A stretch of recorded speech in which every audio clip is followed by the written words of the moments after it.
Salam jumpa Bapak Ibu trader sekalian. Hari ini kita ada di tanggal 11 Juni 2020. Apa kabar hari ini?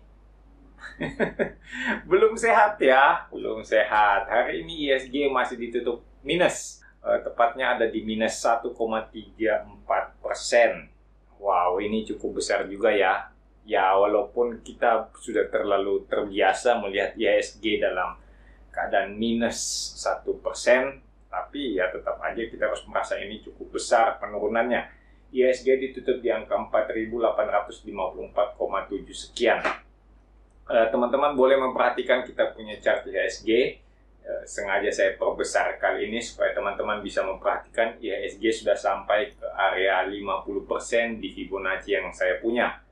Teman-teman bisa memperhatikan dari beberapa video sebelumnya kita udah gambarkan Fibonacci-nya seperti ini dan masih tetap kita pertahankan, belum kita lakukan perubahan, belum kita lakukan modifikasi apapun karena memang ISG-nya masih belum memberikan sinyal untuk mengganti Fibonacci, mengganti analisa teknikalnya. Jadi secara umum kita akan mengatakan ISG masih bergerak sideways di antara 4.605 sampai dengan 5.030 di antara Fibonacci 38,2 dan Fibonacci 61,8%. Saya selalu menyarankan kepada teman-teman untuk menyimak video-video sebelumnya. Teman-teman bisa selalu memutar video jauh-jauh hari sebelumnya sejak ISG masih minus dalam banget. Kita udah pasang Fibonacci seperti ini dan kita udah siap-siap sejak lama. Bahwa kemudian ISG seperti apapun, kita udah siap dengan langkah untuk mengantisipasinya. ISG mau naik, kita bisa membeli. Kalau ISG dalam keadaan turun seperti ini, sedang suram, kita tentu sudah mempersiapkan langkah-langkah untuk menyelamatkan modal. Tidak usah terlalu memaksakan diri untuk entry, tidak usah terlalu memaksakan diri harus memiliki saham di saat memang pasar tidak mendukung. Lebih baik kita berdiri di luar, tenang-tenang, menunggu saat yang tepat, menyediakan sebanyak mungkin uang cash, supaya pada saat yang tepat kita bisa entry dengan semua kekuatan. Tentu saja harapannya untuk mendapatkan cuan itu lebih bagus.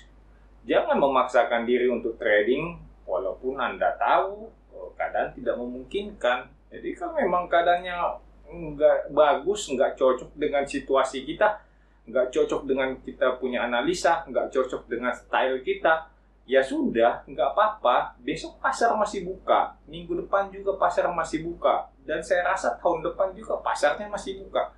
Masih selalu terbuka kemungkinan untuk kita trading di saat kondisi pasar yang lebih kondusif. Kawan-kawan yang baru ketemu channel Stock Technician, selamat datang, selamat bergabung. Channel Stock Technician adalah channel yang senantiasa melakukan analisa pergerakan harga saham di Bursa Efek Indonesia secara teknikal. Saya sangat-sangat menyarankan teman-teman yang baru saja ketemu ya, yang baru lihat-lihat channel Stock Technician, bila Anda seorang yang memiliki minat terhadap analisa teknikal ataupun Anda yang memiliki keinginan untuk menjadi seorang trader, jangan ragu-ragu, langsung saja subscribe. Saya bisa menjamin bahwa channel Stock Technician akan senantiasa bergerak di bidang teknikal.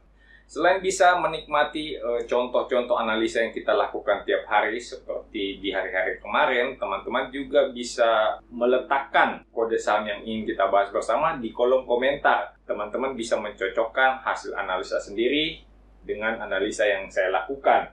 Tentu saja bukan untuk mempertentangkan yang mana benar dan yang mana salah, karena menurut saya semua analisa itu benar adanya sampai kemudian pasar menyatakan yang mana benar dan yang mana salah. Kita tidak berhak sama sekali, kita bukan pada posisi untuk menghakimi, untuk menilai analisa yang mana benar atau analisa yang salah. Itu semua adalah urusannya pasar. Jadi teman-teman silahkan melakukan analisa sendiri. Kalau butuh second opinion, di channel Stock Technician tempatnya. Sebagai referensi atau bahan bacaan untuk teman-teman yang ingin mempelajari analisa teknikal, bisa dilihat di kolom deskripsi video. Di setiap deskripsi video itu saya memberikan link untuk teman-teman ikuti ke marketplace untuk mendapatkan buku mengenai analisa teknikal. Bahkan di salah satu marketplace yang saya taruh linknya di bawah ini, ada buku mengenai saham syariah dan kayaknya penulisnya itu mengamsi, berarti akan sedikit bergeser ke arah fundamental. Maka teman-teman mungkin yang ingin mengetahui analisa fundamental, ya boleh baca-baca bukunya mengamsi. Saat ini sih sedang pre-order ya, saya nggak tahu apakah memang masih masa pre-order atau enggak. Soalnya tadi saya sempat chatting dengan mengamsi, katanya pre-ordernya ditutup hari ini, tapi nggak tahu lah, coba dicek dulu apakah masih buka pre-ordernya atau enggak. Ada banyak program yang menarik yang saya sudah siapkan, diantaranya adalah kerjasama dengan grup Telegram Beta Bisa, di mana kita akan mengadakan workshop donasi, workshop singkat yang akan memberikan sedikit pemahaman, ya sedikit atau banyak kan tergantungnya relatif ya, bagaimana kita bisa mengambil hikmahnya. Jadi kita akan mengadakan satu workshop berbayar. Keseluruhan dana hasil dari workshop tersebut akan kita sumbangkan kepada salah seorang saudari kita yang kesulitan untuk melanjutkan pendidikan. Jadi kita akan memberikan bantuan sehingga adik tersebut bisa melanjutkan sekolah. Kalau belum sempat ikut workshop yang donasi, tidak apa-apa. Kita masih punya juga free webinar, biasanya kita akan adakan di waktu-waktu tertentu. Cuman sekarang saya belum dapat jadwalnya kapan lagi ada free webinar. Makanya teman-teman rajin-rajin aja cek kita punya deskripsi video, karena kadang-kadang saya lupa ngomongin tapi tetap saya tuliskan di deskripsi video. Biasanya kita udah lengkapi dengan link ataupun formulir pendaftaran, sehingga teman-teman bisa mendaftar. Kalau kuotanya belum habis, tentu saja teman-teman akan dapat undangan. Ya, namanya juga free webinar ya, biasanya akan sangat banyak yang ikut, sehingga untuk mencegah lag yang terlalu lama antara pembicara dengan audio yang sampai kepada teman-teman, kita melakukan pembatasan. Jadi tidak ada maksud lain, semata-mata hanya untuk kenyamanan peserta. Mari kita lihat saham Antam. Saham Antam teman-teman udah lihat ya, naik juga sampai ke resisten kita punya kotak kuning. Teman-teman bisa melihat ini kita punya kotak kuning ini udah cukup lama nih diletakkan di sini sampai belum diperpanjang. Kemudian toh akhirnya memang sampai juga ke target resisten yang kita analisa. Jadi di sini teman-teman bisa melakukan analisa. Saya selalu memberikan pandangan bahwa analisa yang kita lakukan itu sekali aja, tenang-tenang aja, karena biarkan pasar yang bekerja. Kita hanya perlu melihat arah tren, kemudian kita punya target-target itu dengan tenangnya akan dicapai oleh pasar. Tidak usah terlalu sering merubah teman-teman punya target, punya analisa, karena selagi teman-teman menganalisa sesuai dengan arah tren, saya yakinkan itu akan tercapai. Kalaupun ada salah-salah, bukan suatu bencana. Saya kira kalau suatu target dari analisa itu tidak tercapai, ya bisa saja kan, karena memang analisa itu nggak selalu benar. Yang selalu benar itu adalah pasar. Jadi teman-teman nggak usah terlalu khawatir untuk melakukan analisa teknikal. Lakukan aja. Nanti toh teman-teman akan punya sense tersendiri, itu akan tumbuh, dan teman-teman bisa melakukan analisa dengan lebih baik. Kalau teman-teman latihan, masalahnya bagaimana mau bisa melakukan analisa teknikal kalau tidak pernah praktek. Nah, sekarang coba kita lihat ini Antam. Apa yang akan terjadi dengan Antam? Pertama saya akan geser dulu ini ya. Kita punya resisten kotak kuning ini. Sekarang udah kembali lagi sebagai resisten karena rupanya ini adalah false breakout ya. Hanya tembus sebentar, kemudian udah turun lagi. Di sini kita akan melakukan sedikit penyesuaian. Misalnya ini kotak hijaunya ini kita udah agak geser ke atas. Kita coba lihat lagi di mana resisten lanjutan untuk Antam. Misalnya kita lihat, nah, kayaknya di sini bagus nih ya. Di sini bagus kayaknya untuk Antam. Nah, ini adalah target resisten lanjutan. Teman-teman bisa melihat saya masih punya kotak ungu di bawah. Kotak ungu itu bisa teman-teman perhatikan juga. Ini sebagai resisten meskipun udah cukup jauh ya. Ya masih mungkin aja ini akan menjadi suatu halangan untuk pergerakan naik dari saham Antam. Di sini yang warna hijau ini saya akan ganti dengan warna merah supaya nggak akan bingung kita pada saat melakukan analisa di kemudian hari.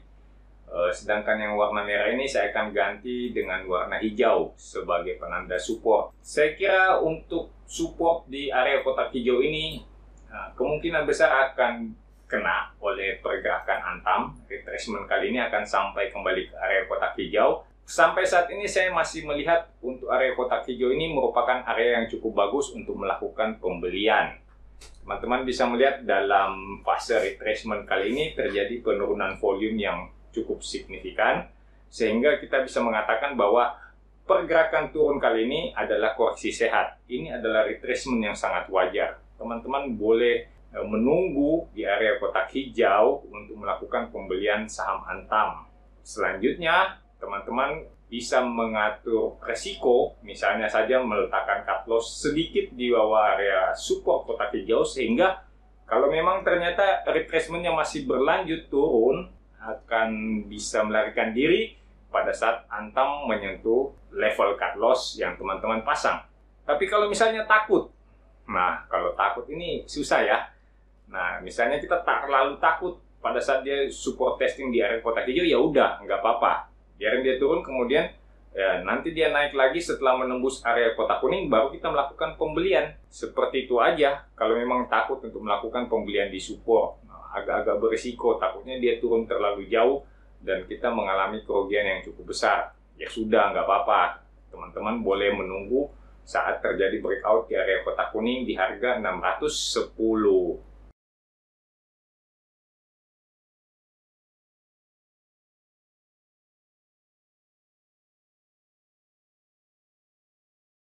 Mari kita lanjutkan dengan PTBA.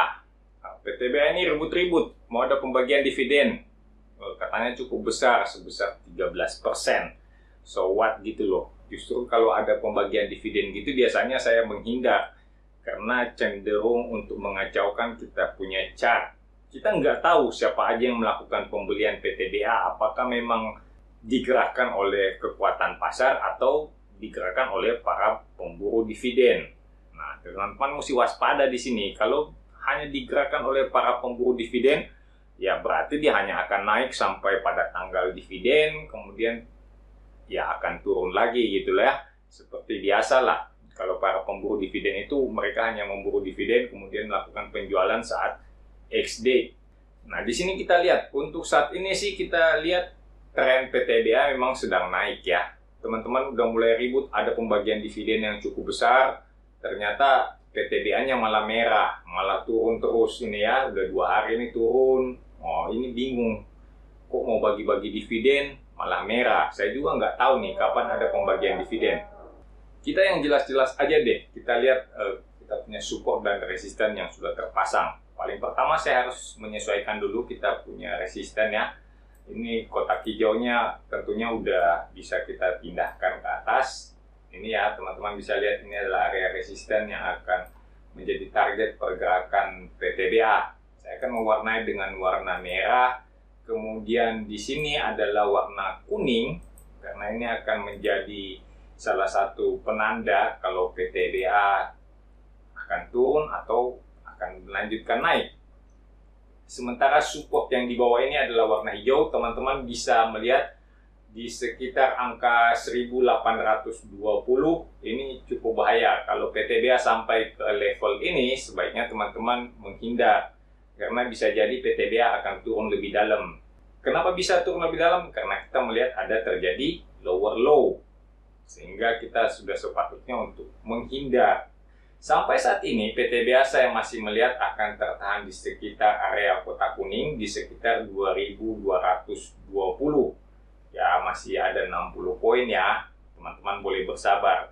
Seperti yang biasa kita lakukan kalau memang PTBA bergerak turun di bawah area kotak kuning, ya dibiarkan saja. Biarin dulu, kita nggak tahu kan memang supportnya di area kotak kuning ini atau ada sedikit di bawahnya. Jangan dibeli dulu, biarin dia turun, nanti setelah dia mantul naik, baru teman-teman boleh ikutan apabila PTBA sudah kembali berada di atas area kotak kuning. Itu akan jauh lebih menyenangkan, akan jauh lebih nikmat daripada teman-teman mulai membeli begitu PTBA menyentuh area kotak kuning, ternyata masih turun terus. Nah, mungkin teman-teman akan cut loss dulu, ya kan? Jangan seperti itulah. Biarin aja dia turun, kemudian dia mantul, baru kita ikutan naik. Seperti itu jauh lebih menyenangkan, tidak perlu terlalu tergesa-gesa. Sampai sejauh ini sih kita masih lihat masih cukup bagus. Masih ada higher high, masih ada higher low. sejauh ini masih cukup sehat lah. Yang perlu dilakukan adalah mengontrol di mana kita entry. Soal pembagian dividen, terus terang saya nggak tahu. Saya nggak terlalu memperhatikan tanggal berapa come date-nya. Cuman teman-teman sebaiknya kalau bisa menghindar, kalau misalnya masih belum punya PTBA, ya lebih baik jangan dibeli dulu deh, karena cenderung akan mengacaukan chart.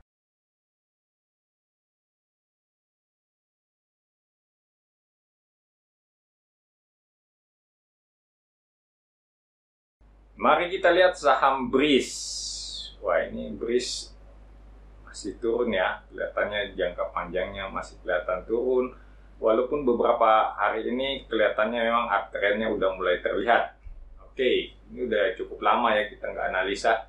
Kayaknya juga karena BRIS ini masih termasuk saham baru ya, baru 1 tahun yang lalu, 2 tahun yang lalu di IPO kan, 9 Mei 2018. Sekarang kita masih ada di bulan Juni 2020. Ya, baru 2 tahun IPO. Saya kira memang belum terlalu senang saya untuk melakukan analisa saham-saham yang baru IPO. Pertama, kita punya support di sini. Teman bisa melihat ya, ini adalah support untuk BRIS, ada di sekitar angka 250-an. Kemudian kita punya resisten yang paling mudah itu kita lihat di atasnya. Ini adalah resisten. Kelihatannya ini cukup untuk sebagai resisten. Oke, kayaknya cukup bagus ini sebagai resisten. Kita akan ganti dia dengan warna merah. Ini adalah resisten untuk BRIS. Pada saat ini BRIS sedang mengalami koreksi. Saya kira koreksinya yang terlihat di chart ini adalah koreksi wajar. Teman-teman nggak perlu terlalu khawatir. Nanti khawatir kalau BRIS ini turun di bawah angka 250. Disitulah baru teman-teman boleh khawatir. Kalau sampai sejauh ini, ya ini masih terlihat sebagai koreksi normal. Semuanya masih oke-oke aja. Dia bergerak turun tapi volume transaksinya mengecil. Saya kira teman-teman akan mudah mengatakan ini masih koreksi sehat. Saya sependapat kita masih bisa memperhatikan BRIS. Mungkin lebih bagus kalau kita menunggu, biarkan BRIS turun dulu. Mungkin bisa jadi saya turun di bawah area kotak hijau. Lalu pada saat BRIS mulai mantul lagi, teman-teman bisa melihat saat BRIS turun, kemudian naik ke atas angka 250, itu saatnya kita membeli. Karena kita akan melihat ada higher low ya. Low-nya di sini kita lihat kalau BRIS-nya turun nggak lebih rendah dari sini, oke, itu adalah higher low. Jadi kita masih berpeluang cukup besar untuk mengikuti perjalanan naik.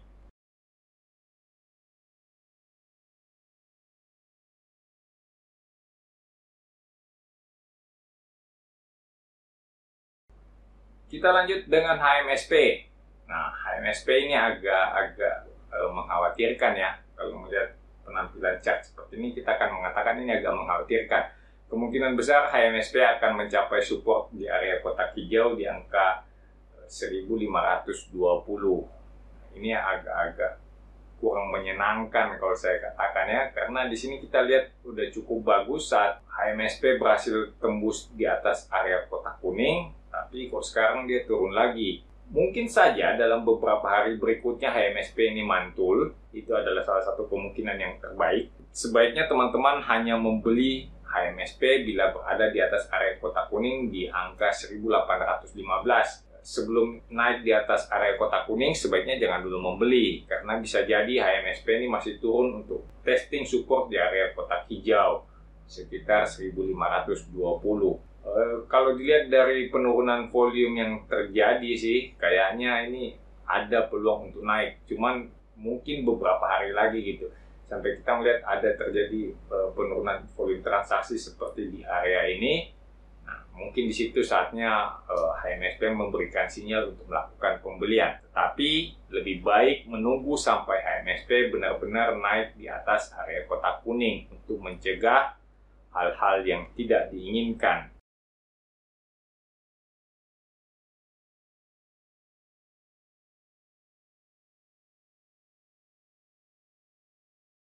Mari kita lanjutkan dengan PSAB.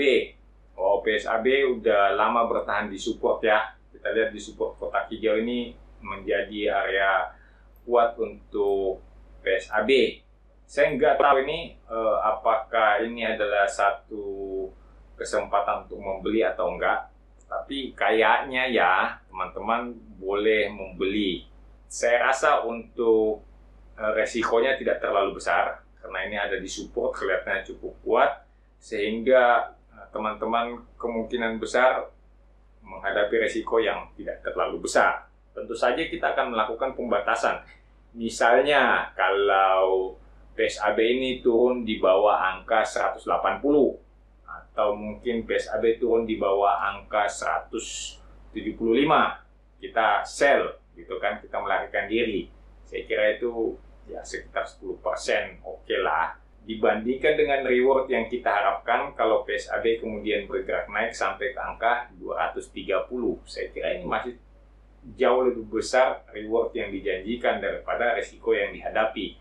Karena kita lihat ini kelihatannya support ya, teman-teman bisa lihat dari sini, di sini, ya kelihatannya ini adalah support yang cukup bagus, sehingga saya merasa ya resiko yang dihadapi tidak terlalu besar. Boleh mulai membeli PSAB mumpung dia masih ada di support, dikumpulkan pelan-pelan, dilihat-lihat, candle merah dibeli, tiap kali candle merah kemudian melakukan pembelian gitu ya, sampai kemudian PSAB siap untuk bergerak naik dan teman-teman udah punya. Seperti itu aja caranya kan.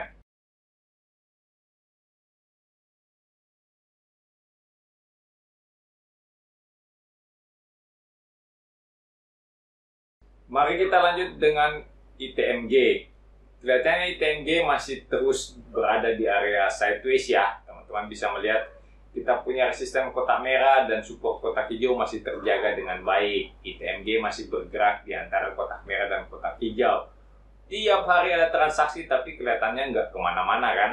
Nah seperti itulah kalau saham sedang sideways.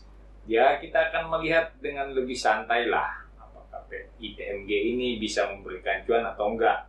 Kalau dilihat dari candle terakhir sih ini kayaknya ada tanda-tanda untuk bergerak naik. Tapi kita nggak tahu kan kapan dia bergerak naik, kita nggak pernah tahu. Yang saya bisa lihat saat ini adalah tren yang terjadi di ITMG ini masih cukup bagus. Ini adalah low, di sini ada higher low. Kalau beneran ini adalah low dan ITMG udah bergerak naik lagi, berarti ada higher low lagi. Teman-teman bisa berharap bahwa uptrend yang terjadi di ITMG ini masih akan berlanjut. Paling nggak kita udah melihat high di sini ternyata udah dilewati dengan high yang di sini, sehingga ya ini cukup besar harapan ITMG bergerak naik lebih tinggi. Mengingat ini adalah fase sideways yang terjadi di ITMG, sebaiknya teman-teman jangan terlalu terburu-buru. Saya mengusulkan teman-teman untuk melakukan pembelian saat ITMG menembus area kotak merah di sekitar 8.650. Ini akan menjadi lebih aman menurut saya. Untuk target selanjutnya teman-teman bisa melihat lebih ke kiri lagi. Nah, di sini adalah target resisten untuk ITMG. Seperti ini, kita lakukan sedikit penyesuaian. Yang ini kita akan ganti dengan warna kuning. Sehingga target resisten berikutnya di area kotak merah ada di angka 10.100.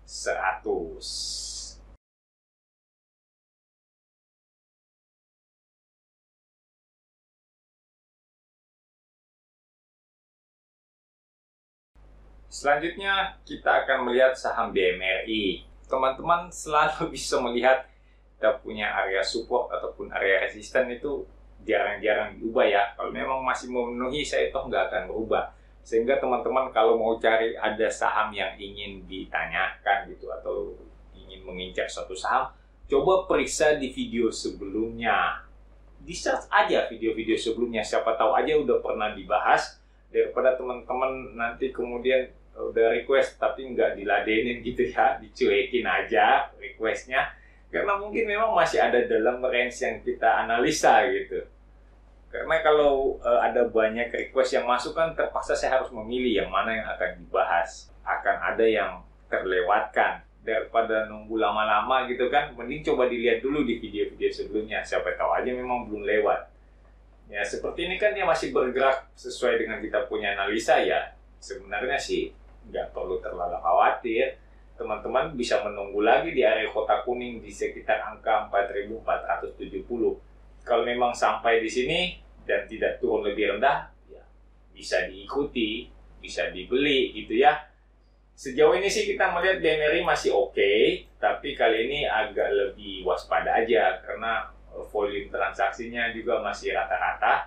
Artinya kekuatan penjual itu masih cukup besar, sehingga teman-teman perlu lebih waspada. Karena apa? Di sini ada high, di sini juga ada high, dan teman-teman melihat ini ada high dan ini adalah lower high.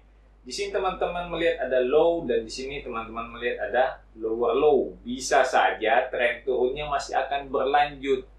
Perhatikan teman-teman semuanya, kalau yang belum punya sebaiknya nunggu aja di area kotak hijau deh. Jangan dulu gerasa-gerusu entry ya. Nunggu aja di area kotak hijau. Kalau memang BMRI bisa bertahan di area kotak hijau, ya kemungkinannya untuk naik itu lebih bagus. Kalau dilihat sekarang kan ini agak mengkhawatirkan ya. Bisa saja dia turun untuk support testing, ya supportnya entah di area kotak kuning atau bahkan di bawah area kotak hijau. Kita nggak tahu. Makanya kita sebaiknya menunggu. Kalau seperti ini ya, dalam pergerakan yang seperti ini, saya cenderung lebih aman membeli pada saat BMRI udah kembali naik di atas area kotak ungu di angka 5.450. Saya pikir itu lebih aman lah. Paling enggak saya udah melihat memang ada uptrend walaupun minor di BMRI sehingga perasaannya lebih tenang. Saya kira cukup sampai di sini untuk pembahasan kita hari ini. Semoga bisa membantu kawan-kawan semuanya dalam menyusun trading plan dan mengeksekusinya dengan baik sehingga menghasilkan cuan yang lebih optimal. Tetap tinggal di rumah, tetap sehat. Walaupun Anda sehat, Anda bisa menjadi carrier untuk orang lain. Salam cuan untuk kita semua.